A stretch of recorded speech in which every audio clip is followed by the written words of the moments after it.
জীবন চলার পথে চোখের পানি আসবে, কেউ যেন এটা মুছে দেখ সে আশা করবেন না। কারণ চোখের পানি মুছে দেওয়ার ভিতরেও কেমন জানি কিঞ্চিত একটু অনেক মানুষের স্বার্থ, যেখানে স্বার্থ থাকে সেখানে কখনো মহাব্বত থাকতে পারে। তো কখনো যদি চোখের পানি চলেও আসে দুনিয়ার কোনো কারণে, বুদ্ধিমানের মতো একটা কাজ করবেন, যাই নামাজটা বিছিয়ে সিজদায় পড়ে যাবেন। দুনিয়ার মানুষ আপনাকে কষ্ট দিয়েছে দুনিয়া থেকে দূরে রাখার জন্য, কিন্তু আপনি যদি সৌভাগ্যবান হন ওই কষ্টটাকে কষ্ট হিসেবে নিয়ে, অন্তরের সে ব্যথাটাকে চোখের পানি হিসেবে নিয়ে রবের দরবারে সিজদায় পড়ে যাবেন।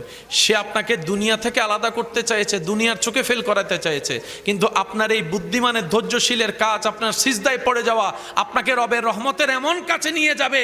সে আপনাকে ছোট্ট দুনিয়া থেকে মারুম করতে চেয়েছে, ওদিকে আপনার রব আপনার চোখের পানি দেখে খুশি হয়ে আপনাকে জান্নাতও দিয়ে দিতে পারে।